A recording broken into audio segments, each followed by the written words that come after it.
So it's a pleasure to have Ramesh Narayan here today from the Harvard-Smithsonian Center for Astrophysics.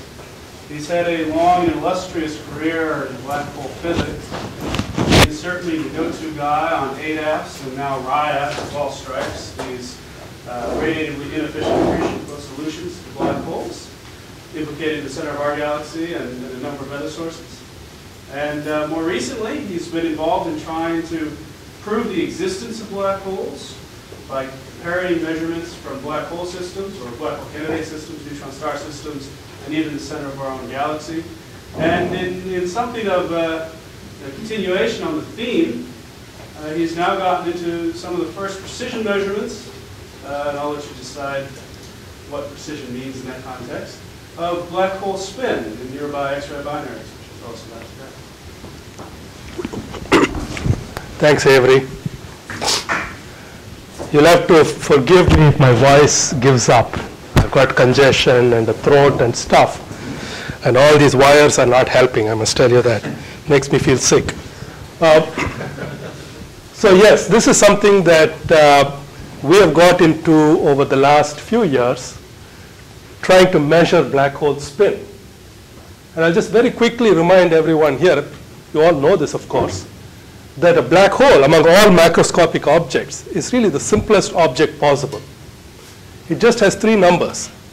The classical black hole, it has a mass, it has a spin, which is a measure of its angular momentum, and we normally speak in terms of this dimensionless number A star, which is a parameter defined in terms of the angular momentum J and the mass M through this relation. And the point of A star is it's a number that goes from 0 to 1. 0 means non-spinning, and 1 is maximally spinning. And in principle, a black hole can also have a charge, electric charge, except that our astrophysical black holes, we believe, are going to be basically uncharged. That is, they'll have some charge, but it's not going to be dynamically very important. So we ignore this. So really, we are talking about an object that's completely described with just two numbers, a mass and a spin.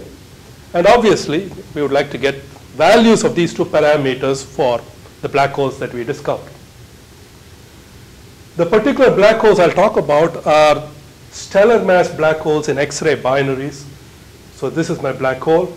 In fact, most often this is a neutron star. So you've got some compact object here. You've got a more or less normal star as a companion. Gas is being transferred, goes into orbit, forms an accretion disk, produces X-rays. So that's why these are X-ray binaries. And the gas basically falls down to the center. Sometimes you've got jets. I'm not going to say much about jets today. So most often, these X-ray binaries have a neutron star in the middle, but a good fraction of them actually, we believe, have black holes. And we know that they're black holes because we can go and measure their mass. I won't tell you how it is done. Basically, it's done by doing measurements of the orbital motion of the companion and just using Kepler's laws and very simple things like that. So here is a table which is more or less complete. There may be one more object that should be included here, of all the likely stellar mass black holes that we have discovered so far. There's probably twice this number of very highly probable black holes, but we don't have their masses yet. But these are all objects with mass estimates. And you can see that this column, which shows you the estimated mass of these guys, there are fairly large error bars in many cases. But the point is, all of these masses are greater than the maximum mass of a neutron star, which is something like 3 solar masses. So these are all well above that. And so we are pretty confident that they are all black holes. So we have measured already one of the two parameters we are interested in. And now we would like to go and measure spin. An obvious point, our typical black hole is, of course, going to be spinning. It's very unlikely that you'll get a totally non-spinning black hole. I mean, it's a set of measure 0. But in fact, since these black holes are formed by the collapse of massive stars, and every massive star we see in the galaxy is spinning, plus these guys are accreting gas, which carries angular momentum. So we know that they're going to be spinning. And the real question is, where in this space between 0 and 1 is the actual spin of any one of these objects? So we want to go and measure it. It's been a long, long goal. I mean, people have been measuring masses since the early 70s. People have been discovering these black holes since the early 70s and getting masses pretty soon after that. Spin has been waiting and waiting, and the reason is mass is easy. As I said, you just have to look at the dynamics of the companion star. Mass has an effect on distant test particles. It's just Newton's laws, Kepler's laws, etc. Spin has no effect at that large distance. If you want to measure spin, you need to have test particles very close to the black hole, near the horizon. Only then does spin have some effect on the metric and do things to the orbits of your test particles. We do have test particles. These are the particles in this accretion disk. So this gas is happily coming down to the center. And the gas certainly knows what the metric is doing, and the gas certainly knows, whether the black hole is spinning or not. What we have to do is look at all the radiation that comes out and interpret it through some more or less robust model and back out the spin parameter of the black hole. And that's the game that people have been trying to play for a long time. And there are basically three ideas that have been pursued. I'm going to talk about the first idea, which is by fitting the X-ray continuum emission from the accretion disk. This is what we have been developing over the last several years, and as I'll show you, we have some results for about half a dozen black holes. There's another method which is based on an iron line that is found in some of these systems, in the emission from some of these systems, and the iron line is highly broadened, suggesting relativistic motions, gravitational redshift, etc. And so there are people who try to model the iron line shape and estimate the spin of the black hole. I'm not going to say anything about this method. The third method is really just an idea at the moment. The idea is that many of these systems are observed to have actual quasi-periods, not perfect periodicity, but quasi-periodic signals. Something is oscillating, at least over several cycles, and then it loses coherence. And there is a strong conviction that the period, the frequency of that oscillation somehow must be related to conditions near the black hole. The frequencies are high, large enough to be comparable to kind of orbital frequencies close to the black hole. But nobody really has a model. No, that's not true. Everybody and his uncle has a model. Nobody knows which of these models is correct, or even if any one of them is correct. So this is an idea, and all it's waiting for is a really plausible, convincing model, and then we can start playing this game, start using the observed frequencies. So I put a question mark. This hasn't yet happened. These two are going on as of today, and I'm going to mostly focus on just this guy.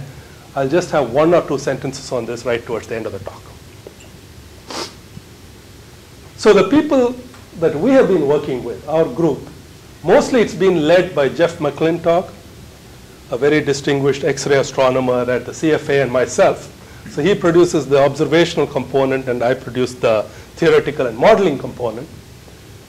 These are various young people, well, some not so young, like Ron Remillard, Jerry Orosz, but a whole lot of people, students, postdocs, senior people, etc. I've highlighted Rebecca Shafi because her thesis, she just graduated a few months ago, her thesis was entirely on this work. Though what I'm going to tell you goes beyond her thesis, because we've done some more work since she graduated. Okay. So let me remind you, this is something everybody who has done GR knows. Circular orbits around a compact mass are different in general relativity compared to Newtonian physics. In Newtonian physics, if I got a mass, I can put a test particle in a circular orbit at any radius I please. And we know how to do it. Centrifugal force equals gravity. It's the first thing we learn in freshman physics. Works fine. In general relativity, it works fine at large distance, where in fact the theory reduces to Newtonian physics.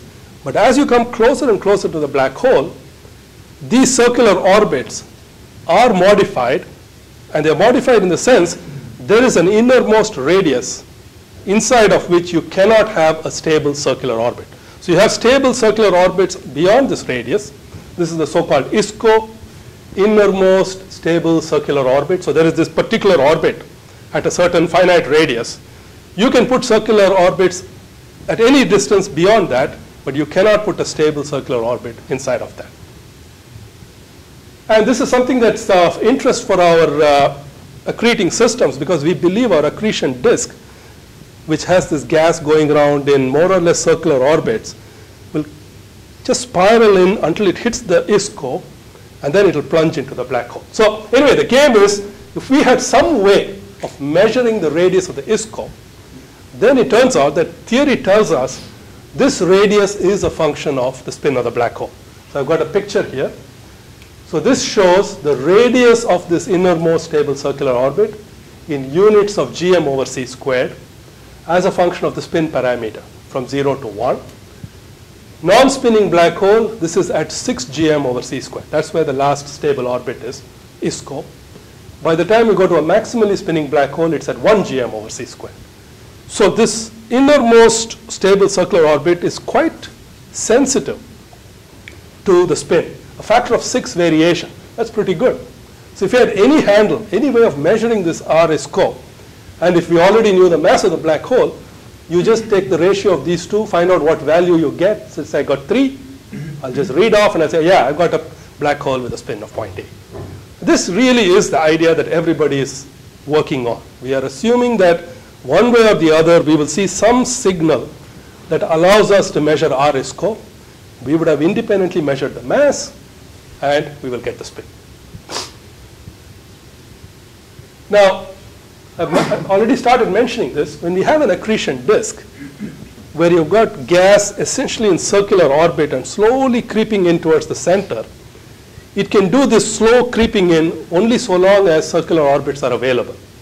So I have this nice circular slow inflow of gas until it hits the ISCO. And then since there are no more circular orbits, the gas is going to plunge into the black hole.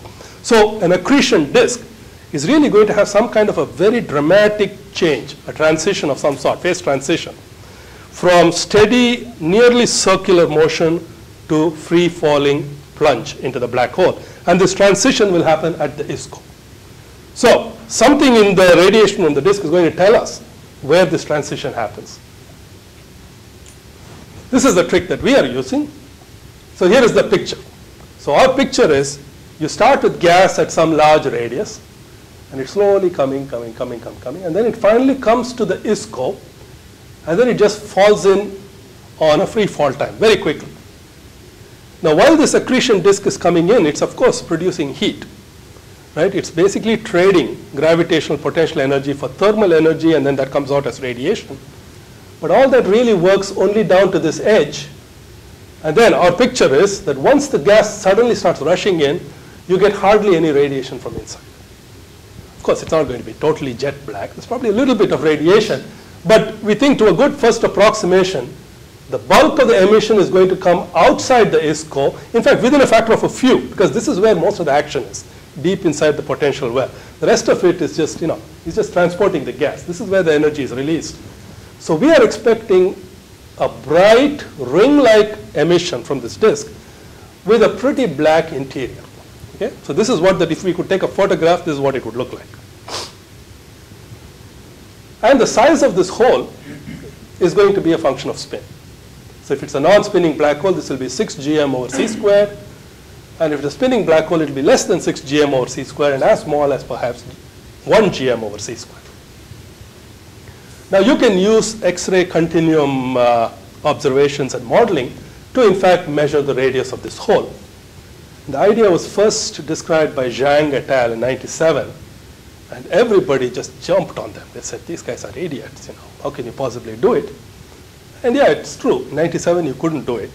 But by now we think we can do it. Things have developed, the X-rays, instruments have gone better, the modeling has gone better, everything. We just seem to understand these systems better. And I'll show you how far we have come. So, little aside, a very simple qualitative point that everybody has heard in their basic astronomy course. How do we measure the radius of a star? So you've got a star at some distance. Your best telescope cannot resolve it. It looks like a point. And yet, we know how to measure the radius of the star. This is how we do it. So we say, let's measure the luminosity of this star. And the way we measure the luminosity is we measure the flux. How much flux comes from the star here on Earth with a photometer? And let us say I measured the distance to the star, by some means. Then we know that the luminosity is 4 pi d squared f. But in addition, we know, since the star is a spherical object and it's more or less a black body, the luminosity must be 4 pi r squared times sigma t to the 4. So therefore, the radius of the star is given by square root of f over sigma d over t squared. This is the Stefan-Boltzmann constant, we know. This we measure the flux. This we measure the distance. And the temperature we measure by looking at the spectrum. Because if it's a pretty good black body, you just fit it to a black body and you know what the temperature is. So in fact, this is how, to a large extent, many stellar radii are measured. They are not perfect black bodies. Okay? Stars are not perfect black bodies, so you need to put some black body, non-black body effects and do some atmosphere modeling, etc. But ultimately, it comes down to this. And you won't get it very wrong, even if you assumed a black body, right? I mean, you can imagine how much error are you going to make? Maybe 10, 20%. We're going to factor of 6 that we are trying to measure. So you can see that this is not a bad idea. Here, what we want to do is we want to measure the radius of this black hole in the middle, because we get the radiation from this bright rim outside the hole, but it's the same thing. We have a pretty robust model which tells us exactly how the luminosity, temperature, etc. vary as a function of radius in the bright part of the disk. That's the radiation that we receive. And from that radiation, which is in X-rays, you can get the flux, you can get the temperature, an effective temperature, because there's no single temperature. It's not a big deal. And so from these two, we can get some measure of the area of this bright ring. And of course, then there's just geometry which tells you what's the area of the hole in relation to the area of this bright ring. This is where all the modeling comes in. But the principle is just like in the star. You just measure the area of this bright region, and then you've got the size of the hole. There is one twist here. A star is a sphere, so it's a circle in projection in any direction. Our accretion disk is a flat disk. So depending on the inclination of the disk, the projected area that you measure is going to deviate from the true area. So there is an inclination factor, a cosine of the inclination that will come into your formula. So you need some information on the inclination of the disk. So I'll come to this as I go along. But this is the idea. Go look at the X-ray data. Use the best model you have. Take the X-ray data, flux and temperature. Get the area, projected area of this hole. You need distance and things like that. You've already measured the mass, and then you look at the ratio, and then you get A star. Okay. Now, this all works only if this thing is radiating like a black body, right? The reason it works for the star is the stars are good black bodies. Accretion disks around black holes are not always good black bodies. In fact, quite often they're really crazy. They produce power loss, Comptonization, and lots of junk stuff. But every now and then, many of these stellar mass black holes go into a very black body-like state. This is the so-called high state, high soft state, thermal state, etc. And these are beautiful. When it goes into one of these states, you can really see that the spectrum is almost completely just optically thick black body in quartz. Okay, I'll talk about deviations. But there's very little extra Comptonization junk. So let me show you. Here is some data from Davis, Doan, and Blaes. This is LMC X3. It's a black hole binary in LMC. This is the X-ray data. This red line is the model of a so-called multicolored black body disk model fitted to the X-ray data. This is just beautiful soft emission. This is just nu F nu versus photon energy in keV. This is the junk, okay? This is the junk that's coming from some optically thin, Comptonizing corona, heaven knows what it is. But the point is, this is just a few percent of the bulk of the emission. The bulk of the emission is a featureless, smooth continuum. Don't worry about this deviation here. This is just the interstellar absorption due to hydrogen along the line of sight. So in fact, what you do when you're modeling something like this is you model this NH, how much column is there, and then you basically model a normalization and a temperature for this disk. 2 numbers. That's all you need to completely describe the soft component. And then if you're really worried about this, 1 or 2% stuff here, you put a power law there, but it really doesn't interfere with what you're trying to do. So it's the existence of this kind of state, this kind of data, that even allows us to play that game I mentioned, doing the black body fitting, etc. Okay, so it's perfect for quantitative modeling. And for quantitative modeling, obviously, you need pretty good relativistic models, and these things exist now. There are things called Kerr-PB, BH spec. I won't go into any of the technical details, but these models exist, and they essentially take the Novikov-Thorne standard thin accretion disk model, and then they do all the, the ray tracing and stuff, include all relativistic effects that you can think of. I'll come to that in a second, because I want to talk about something else. And that's really what these models do. Kerr-BB, for instance, which was written by Li-Shin Lee, it really puts all the relativity we can think of and does the whole thing consistent. Okay, so then the inclination of the disk is another parameter, isn't it? Which one? The inclination of the disk. Inclination is not a parameter. We try to measure it, but there's an uncertain measurement. I'll come to that. Yeah. Otherwise, yeah, we are stuck if you believe the inclination is not known, because that's a big effect. Face on to edge on is a huge effect. Yeah. So I'll come to that. Okay. Now here is the test. So this is a test that people have been doing for many years. We say that it looks like a black body. Yeah. This looks like a black body. Is it really a black body? There's one very nice test you can do. See, a black body, we know that the flux goes like T to the 4. So in fact, the total luminosity of an object is area times sigma T to the 4. Now the beauty of these systems is not only do they have many different states, but when they go into this thermal state, sometimes they are brighter, sometimes they are dimmer. They have, they are variable systems. So you can see a fairly large range in luminosity from a single system. So this is another system, H1743. And what you see is this guy had a factor of 5 variation in luminosity over a period of time, several months or whatever. And you can look at each observation during these several months, measure the luminosity or the flux, model the temperature, and then just see whether L goes like T to the 4. So this dashed line is L T to the 4. The green dots are doing this. And you look at it and you say, yeah, okay. It's not perfect, but at least it's trying. Okay? It's got qualitatively the right feature. It's going up. Maybe L goes like T cubed more than T to the 4, but it's okay. It's looking like a reasonable model. And in fact, this whole idea was started by Kubota and the Japanese group. Okay. Now, I keep hinting that these are not real black bodies, right? There are deviations from a perfect black body. And our accretion disks are no exceptions. In some ways, they are easier than stars. Stellar atmospheres is a huge enterprise, because there's a hell of a lot of atomic physics you have to do to get the spectrum that comes out of a star. At these temperatures, 10 to the 7K and above, the amount of atomic physics is a lot less. On the other hand, there are still deviations from black body due to scattering, free emission, all sorts of stuff comes into the game. So you still need to do proper atmospheres. So for a given flux, the spectrum is not going to be a perfect black body. It's going to be a modified black body, and you need to allow for that. This is not something we do. This has been done by Shane Davis. In fact, it was a large part of his PhD thesis, which he did with Omar Blaes.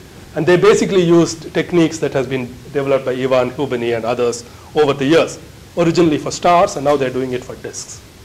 So what you can do is you can borrow these state-of-the-art models, go back to this guy and say, okay, if I put the best atmosphere models, is this going to look better? Right? Instead of this deviation, am I going to do better? Indeed, I do. So this is the same guy that I showed earlier. Now you add a so-called spectral hardening factor. I won't go into the technical details. This is all Shane Davis's stuff. So you plug in that from the model. Look at the same data again, this corrected temperature basically. And what you find now is that L goes as T to the 4, this corrected temperature, pretty well, over a factor of 5 in luminosity or whatever the corresponding range of temperature. So basically all this is saying is there is something pretty solid and dependable about the disk. there is an area. Now, we think that area is this ring outside the ISCO. That's the leap that we are making. But the data are telling us there is some pretty much fixed God-given area associated with the accretion disk around the system. So that's actually a very nice thing to know.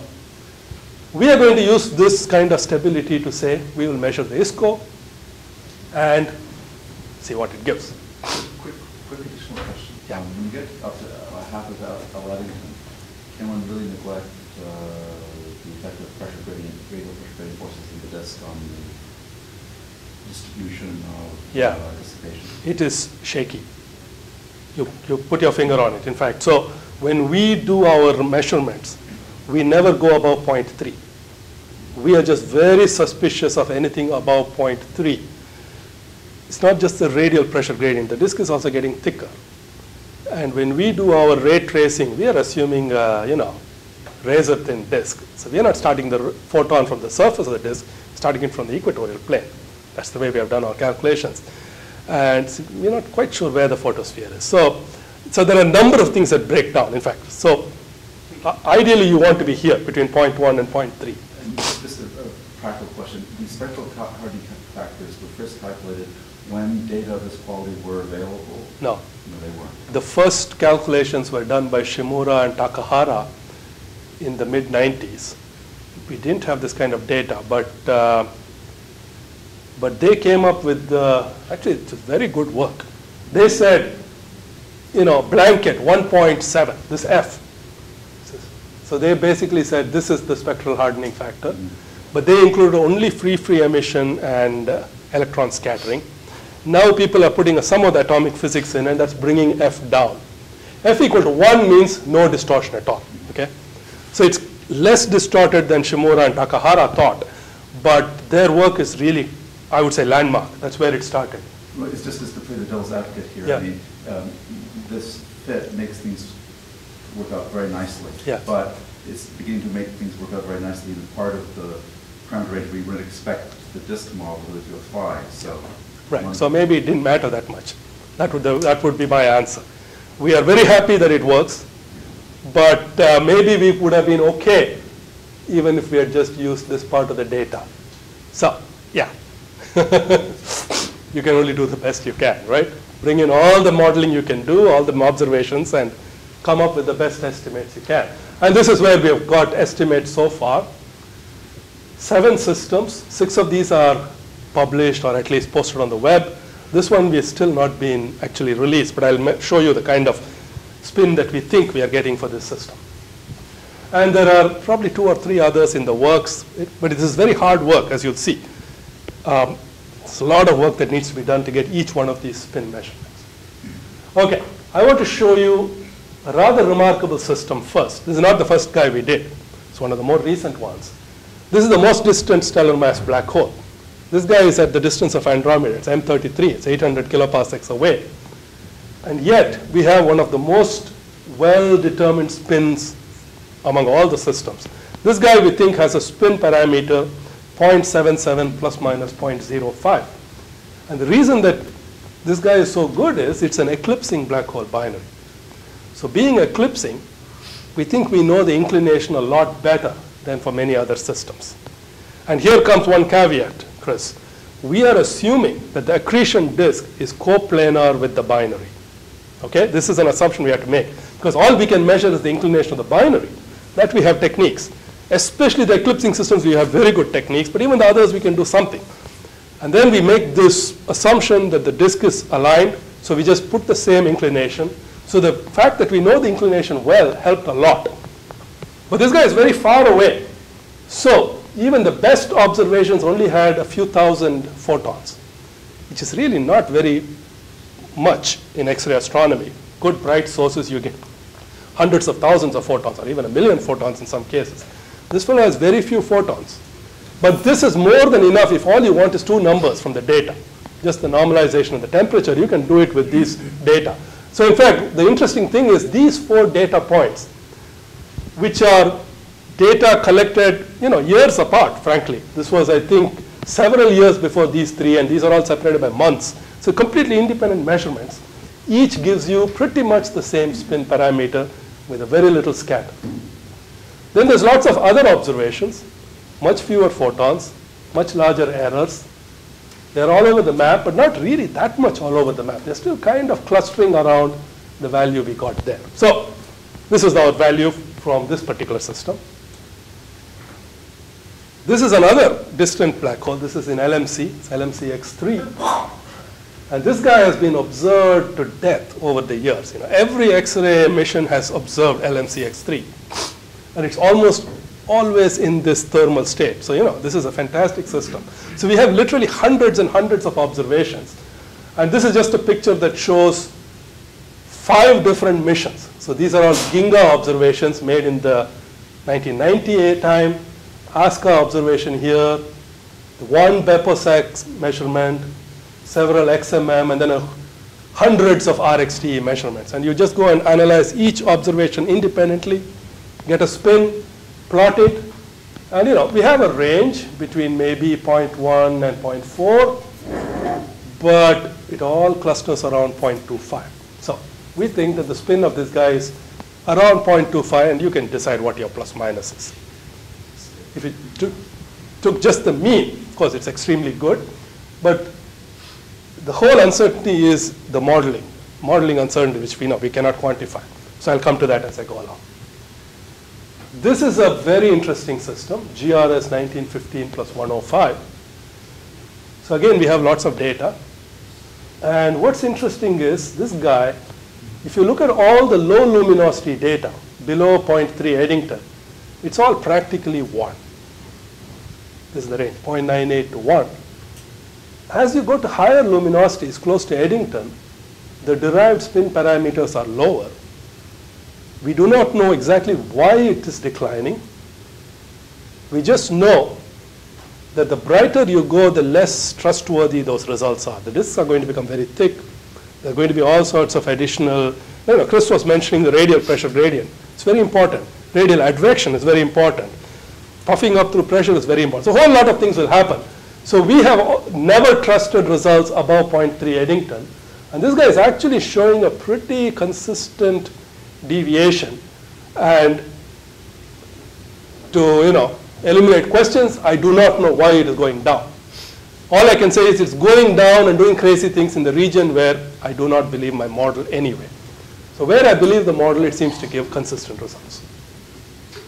Okay, I won't show you the rest of the systems. So here are 7 systems for which black hole mass has been measured by various methods over the years. And we now have spin measurements using this technique. LMCX3 is 0.25. This is this unpublished guy. It's heading towards around 0.5. Don't quote me on this because we haven't yet quite finalized it, but that's roughly where it's going. And then we have guys mid-range, 0.65, 0.75, 0.8, etc. LMCX1 is getting on to 0.9, and then we have our champion at 0.98 to 1.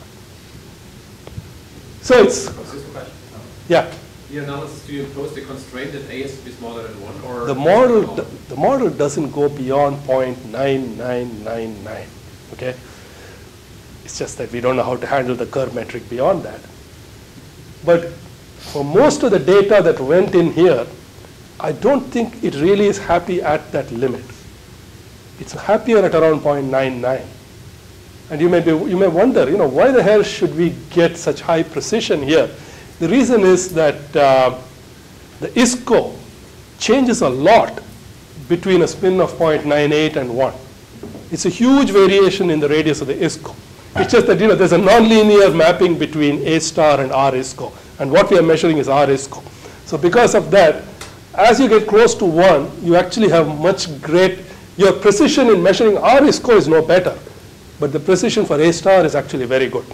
Now, whether any one of those data would have really liked to go beyond 1, I don't know. But my memory is that essentially all of the data basically was staying away from 1, but wanted to be above 0.98. Okay. And sorry, just to go to those numbers include the uncertainty and the inclination angle? We put in the best estimate of inclination angle of the binary. determined by various optical techniques. And we put that uncertainty, but we do not allow for any additional variance between the orbital plane and the disk. So that's an assumption, hardwired assumption in what we are doing. Yeah? For how many of these has the spin been measured by the other technique you mentioned, Rodney? Not one of these has actually been done. No, Yeah, but I'll say this right at the end. That's the most important thing.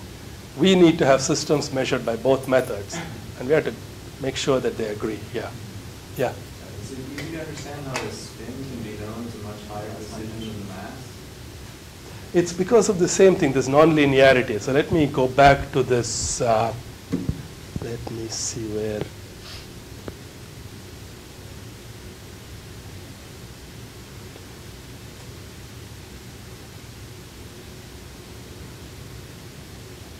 No.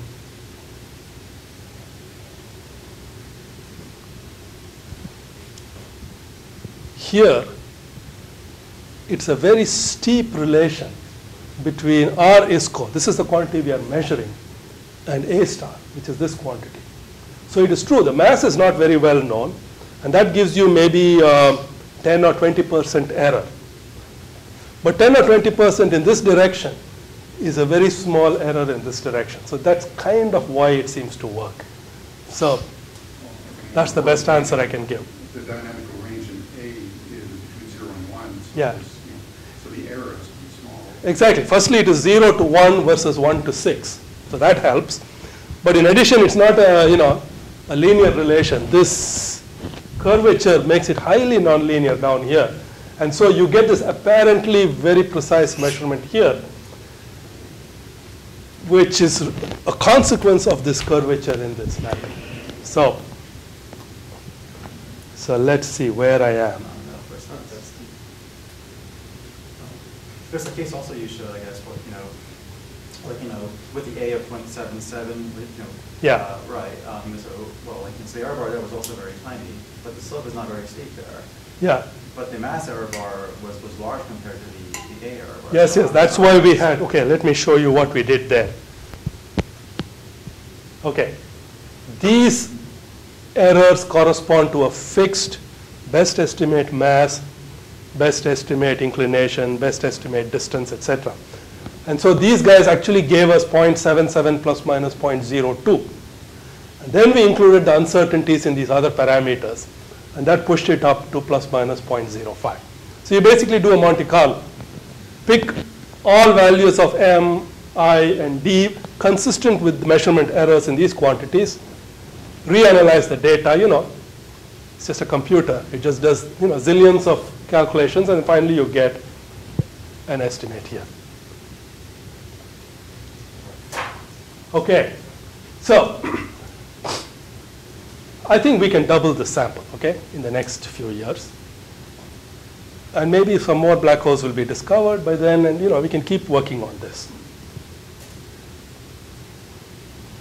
But let me not go into this. But we really need to know how reliable is this method, okay? So what are the strengths and what are the weaknesses of the method? The strengths, we only need two numbers from the X-ray data, okay? So the X-ray modeling, X-ray spectral fitting is as easy as it gets. There is nothing easier than this when you're trying to fit X-ray data. So it's this whole business. You're taking all of this information and asking for just a normalization, which gives you the m dot or the luminosity, and you're trying to get the temperature, which is the position of the peak. And those two things, which is all you need for using the blackbody method, are very easy to get from the X-ray data. The model is actually rather simple. If you accept the assumptions of the standard thin accretion disk model, and if you go and look at the theory, it's just energy conservation.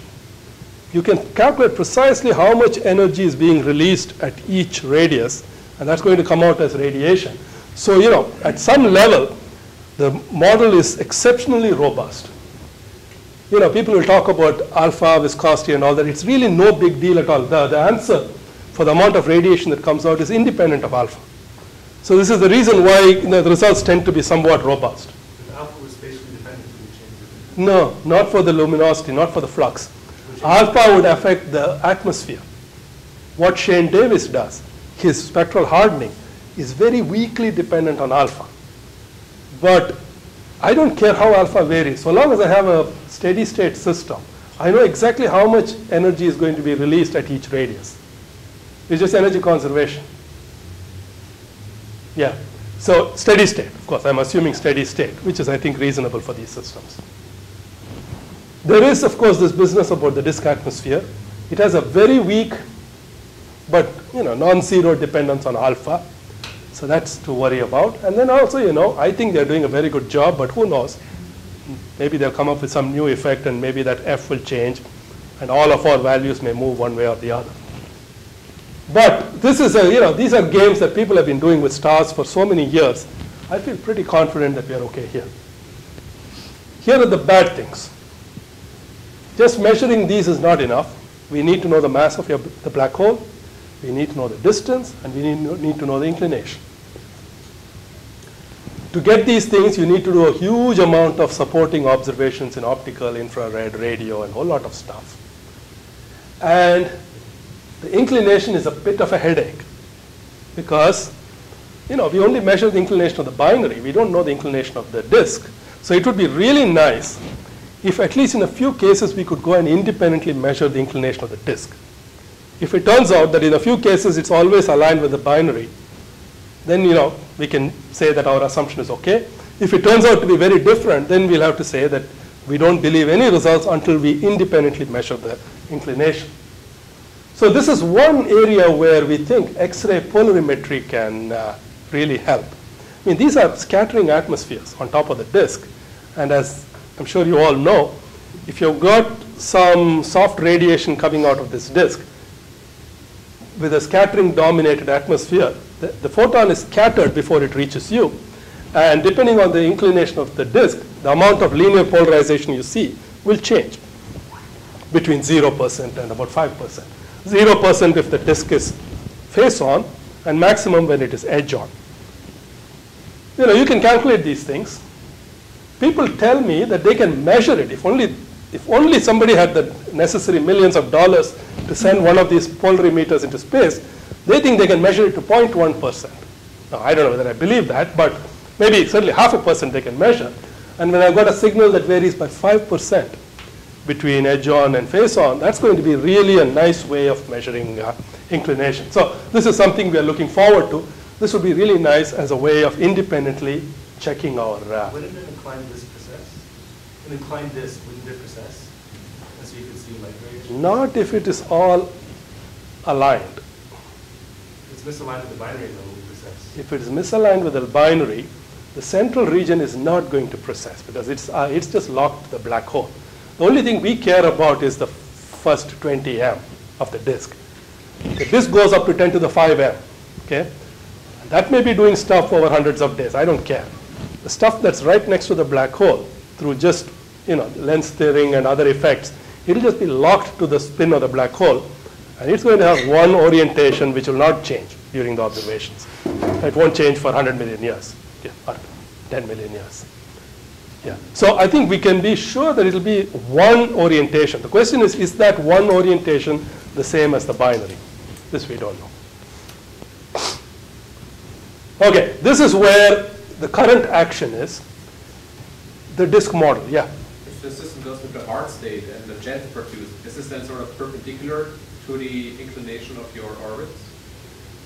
It's a very good question.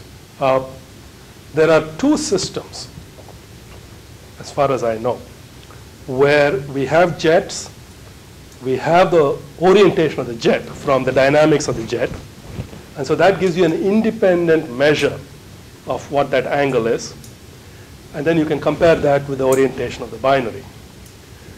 So one of these guys does not have an independent binary inclination measurement, 1915. So in fact, we use the jet inclination and we do our business. One of these guys does have independently a binary inclination and a jet inclination, and they deviate by about 10 or 15 degrees, okay? Which is worrying, but we think that jet inclination may be crappy. So, I'm not sure I quite believe, to tell you the truth, either measurement, but they both have their errors. And so the 15 degrees, may or may not be serious. So I don't know. I will mention one other thing. I'm not going to talk about the iron line. But people claim that the iron line, by looking at the blue edge, you can get the inclination of the accretion disk directly, just from the position of that blue edge.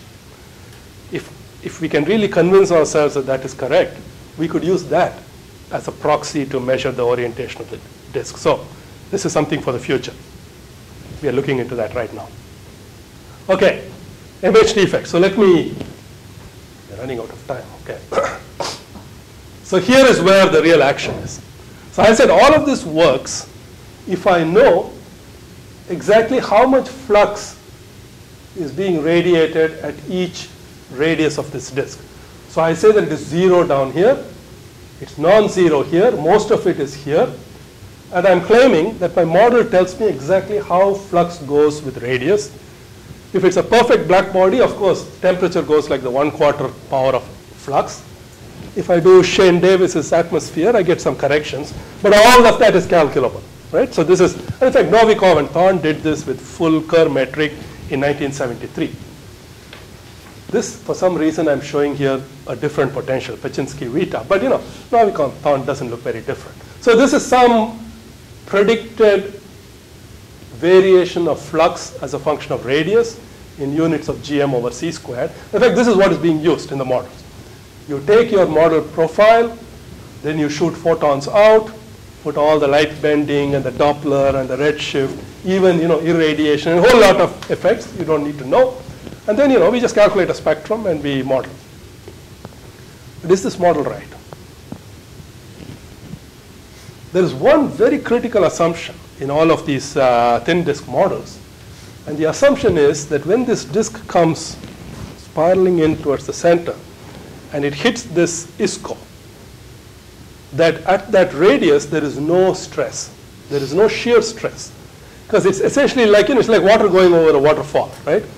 It's happily flowing along, and then just gone. And the stuff that's gone, of course, doesn't talk back to what's behind because it's just free falling down.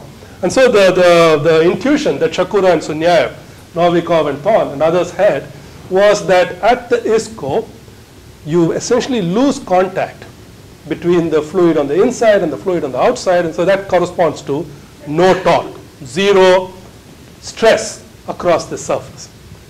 And that's a necessary assumption to calculate this guy, because if the stress is non-zero, firstly, the flux won't go to 0 here, it will start at some non-zero value, and secondly, there will be flux on the inside as well, because the stress is not going to vanish, there will be some dissipation, some energy, etc., etc. Is this a good assumption? Now, when people started thinking about stresses from magnetic fields, and this is over the last decade or so, especially Julian Krolik, Charles Gammy, and others, they made I think a strong point that with magnetic fields, there is no problem. You can actually connect the fluid here to the fluid there if you've got a field line stretching across, and that will give you a stress. And once you have a stress, this model is shaky. We have to estimate how strong the stress is, how much will modify stuff, etc.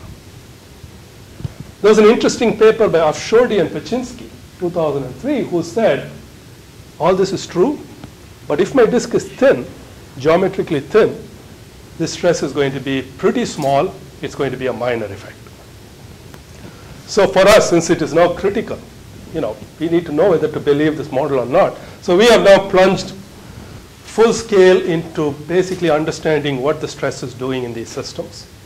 So first we started by trying to reproduce Afshodi and Paczynski using it was a simple hydro model that they did.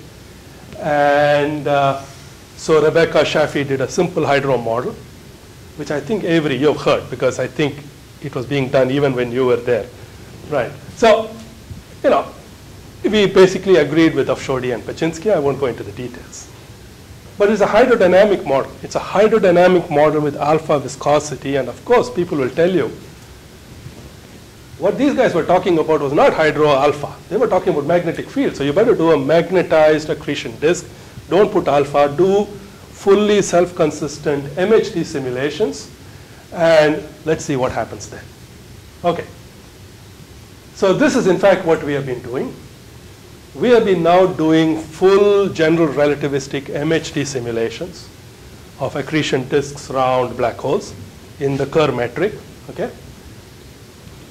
By doing MHD, we don't have to put an alpha. The magnetic field builds up spontaneously through the MRI. You get stresses. You know, it's all, I mean, there is viscosity, if you want to call it that.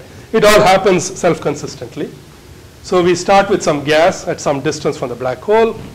It goes into orbit, spirals in through this magnetically mediated viscosity, reaches the ISCO, plunges into the black hole, reaches a steady state, and then we look at that steady state to see what kind of results we get. The idea is to check whether the magnetic stress profile is anything like what Novikov and Thorne said.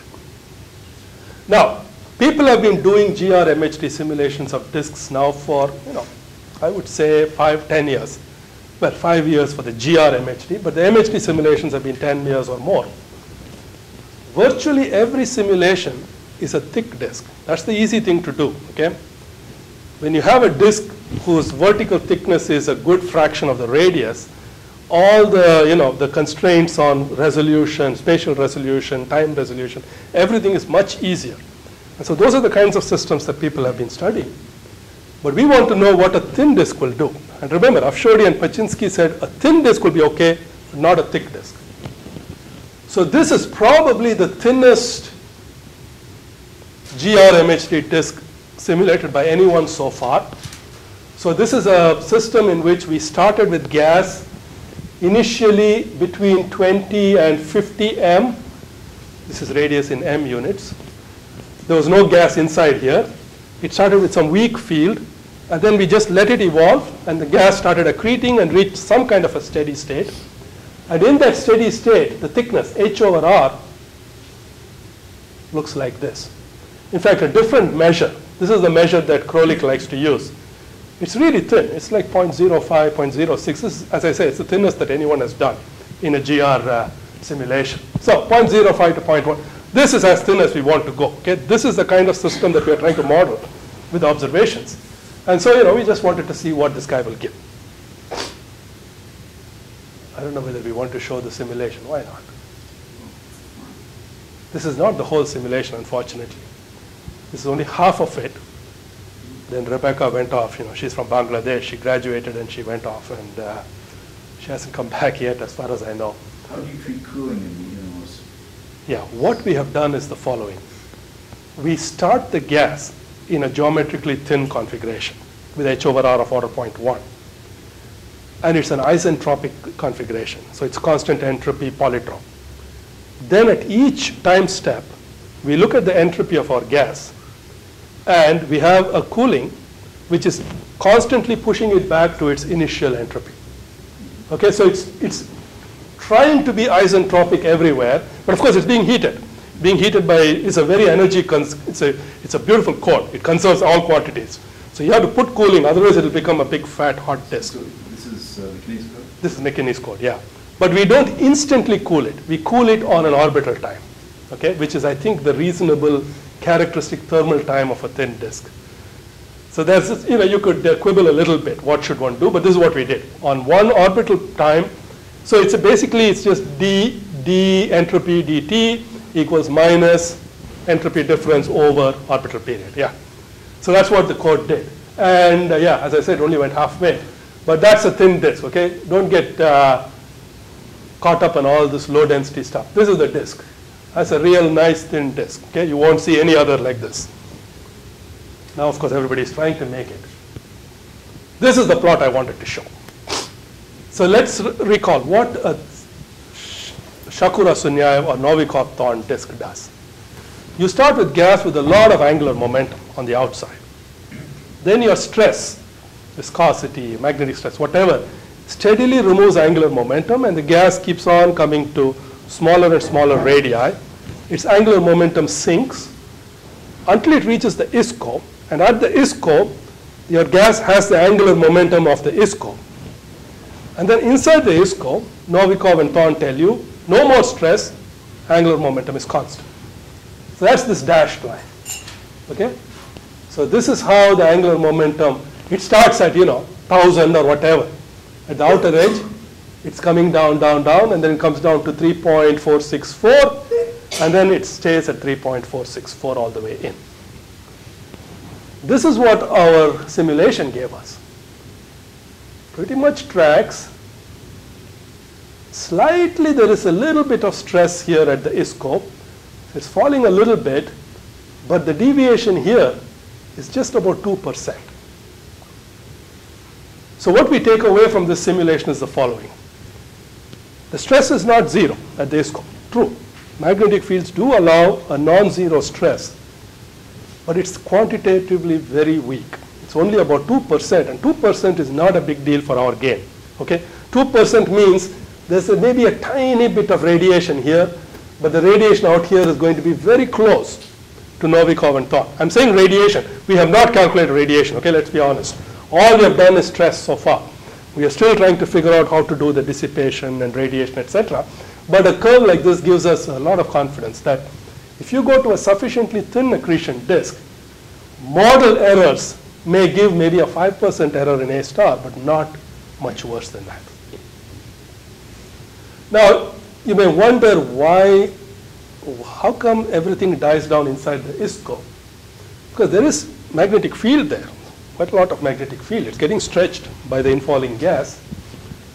The point is, out here, this so-called MRI, or magnetic viscosity, is all being driven by some kind of turbulence. It's really a MHD turbulence that is doing all the work for you. And you can look at the simulation and ask, how is the turbulence strength? You kind of measure it in some fashion. I've even forgotten what our definition was. But you can ask, how does this turbulence strength vary? And it's quite large in the disk, and it falls like a rock inside the ISCO. So it is true, there are fields on the inside, but there's no turbulence, there is no exchange. It's just a stretched out field, just falls into the black hole. And this may be part of the answer why these two curves look so good. Have you checked how the ratios of Reynolds to magnetic stresses varies with radius?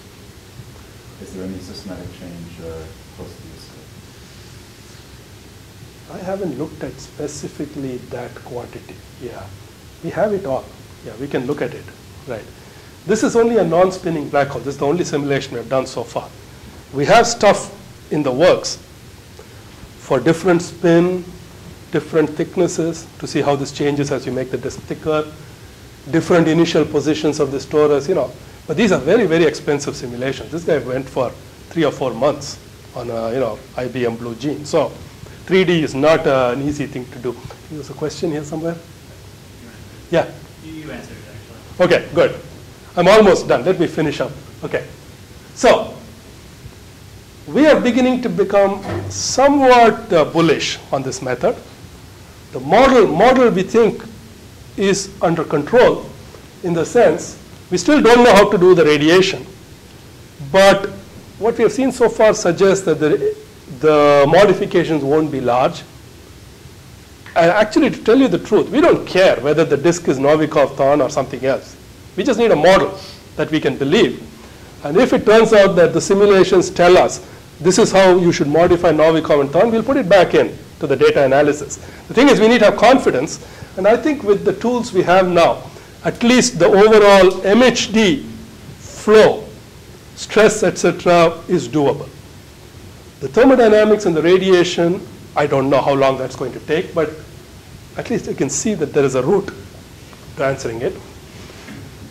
This is, of course, a lot of hard work, and then there is this inclination question which is hanging over our head, and we hope we'll find some other way of confirming our ideas on inclination.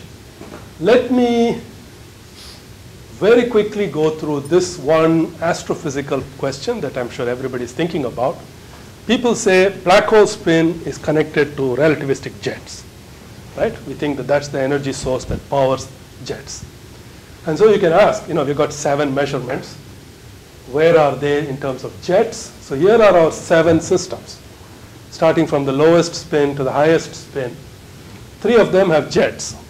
This, of course, is the most famous jet fellow, GRS 1915, and sure enough, it's got the spin practically equal to 1.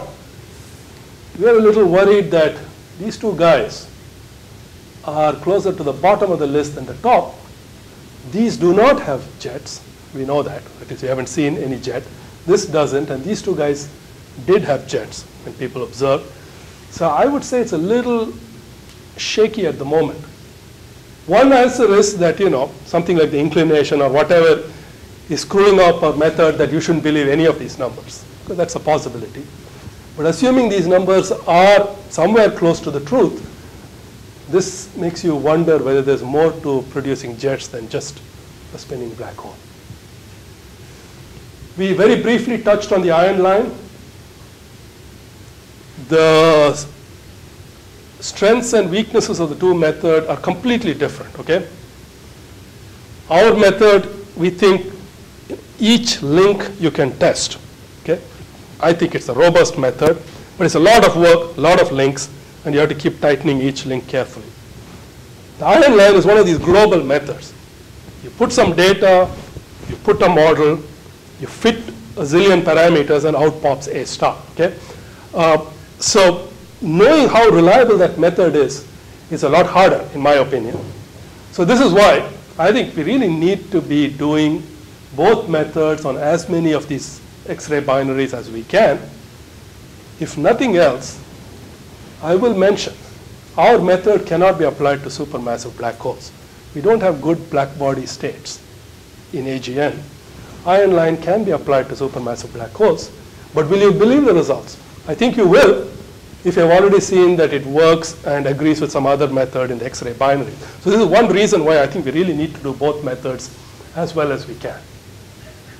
So here's the summary. Mass has been going on for decades. Spin is just coming along with all of its problems, uncertainties. So as I say, reliability is still unclear, but we are all working hard, and maybe our confidence will grow with time. And once it grows enough that we start believing some of the numbers, then we can really start doing some astrophysics. We can ask about how do these stars get their angular momentum? What are the signatures of a rapidly spinning black hole? Is it relativistic jet or maybe some strange spectral state? There are lots of fine astrophysics I'm sure we can do. I mean, these black holes have only two numbers. And if you ask me, the spin is the more important number. See, mass just makes it big or small. Spin is a real qualitative change, non-spinning to spinning. So a lot of phenomenology has got to be connected to spin. So measuring it is a good thing. So let me stop there.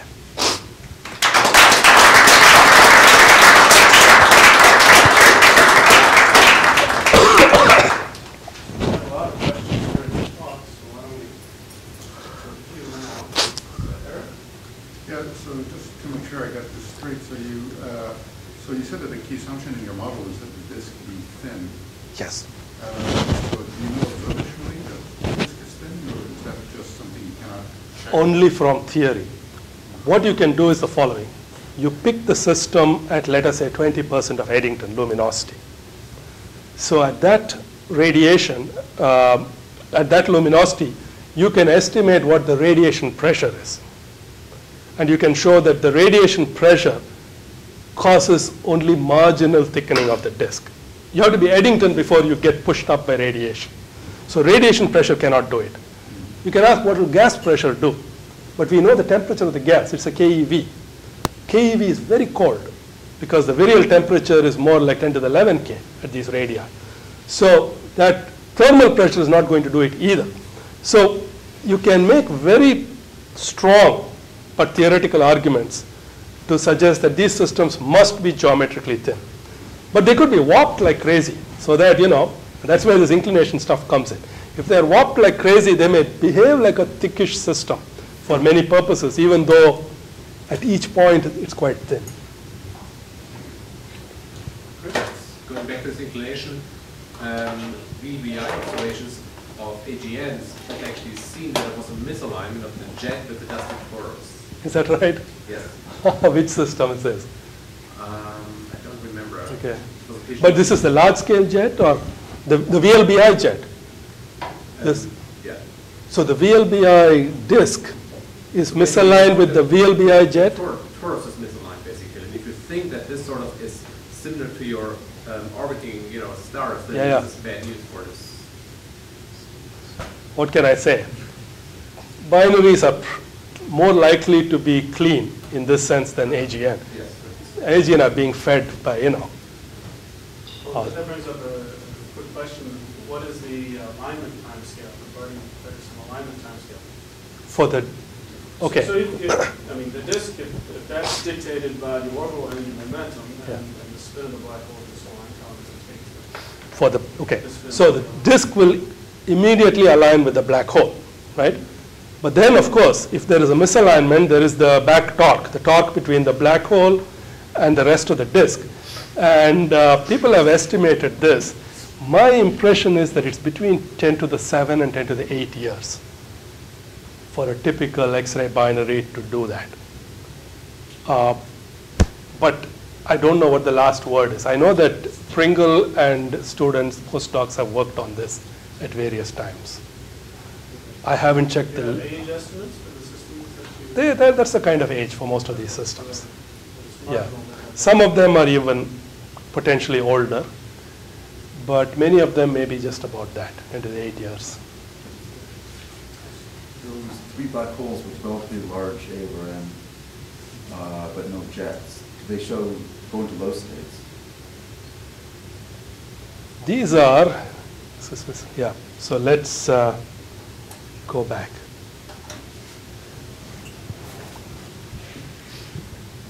This guy, LMCX1, is one of these persistent sources. As far as I know, it practically never goes to the low state. It's always in this black body state. So the low state is interesting because the low state, which is this very hard X-ray power law state, that's the state in which people tend to see radio emission, they see jets, etc. So if there's going to be a jet, you want to catch a system in the low state. So this guy has never gone into the low state as far as I know. And even if it did, it is 55 kiloparsecs away. And the typical low state radio emission, like what Cygnus X1 produces, at 55 kiloparsecs may be a bit dicey to measure. Okay, I'm not sure. This guy is a classic transient, which means it was in quiescence, it went up, then came down. It certainly went through some bit of the low state. There is no report of radio emission or jet-like activity during that time. This guy is, again, as far as I know, more often in the black body, the thermal state. I don't know whether it has gone to the low state ever. So one could make an excuse for a couple of these guys that they haven't gone into the state where they might have shown a jet. So this guy would still be a puzzle. But I don't know whether the observers really did that job. Maybe they just weren't looking when it should have produced a jet. So. Yeah, so I'm just wondering what the general question is about the theoretical expectation for the spin parameter. Yeah. So specifically, the accretion models that you're using to explain the luminosity, they presumably also predict specific angular momentum in falling material. Yeah. So do those drive you towards A of 1 and even something else? Ultimately, but you can calculate the time scale. And we believe that essentially all of these systems, we are seeing their original spins. That is to say, the extra A that they have got through accretion is pretty small, maybe 10%. But most of the spin we are seeing is what it was born with. We can't say that precisely for every system, but wherever we have age estimates, mass accretion rate estimates, and with the model, we know exactly how much angular momentum is going in. Those guys really haven't had much time to change their spin.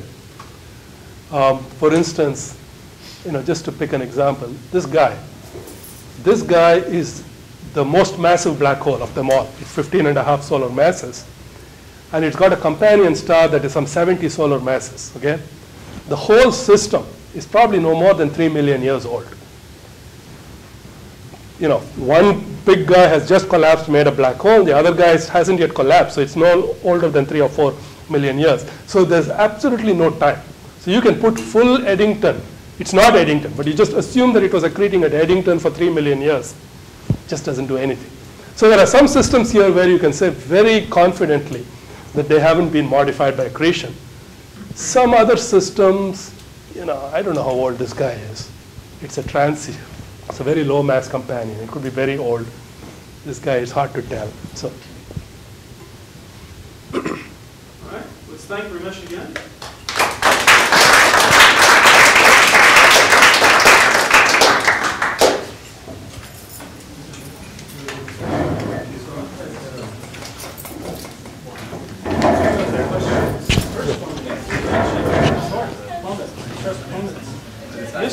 Plummets before the ISCO. It starts dropping at 10. And now that's getting close to where you started the disk. So maybe the reason why it wasn't dropping up to 20 is because that's when the disk started. So this is one reason why we have tried putting the torus at different. We cannot go beyond 20.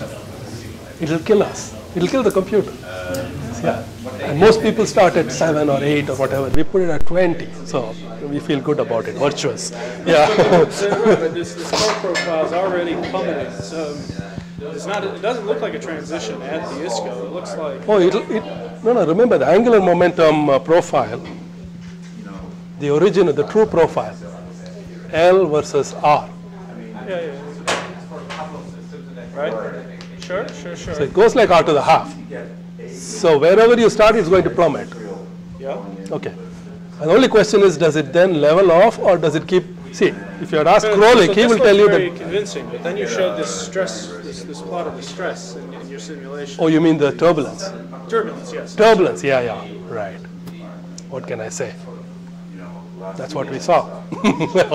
So the other question is, Yeah. Scott Noble said that they, Krolik, I guess they claim to see a significant, maybe not large, but significant.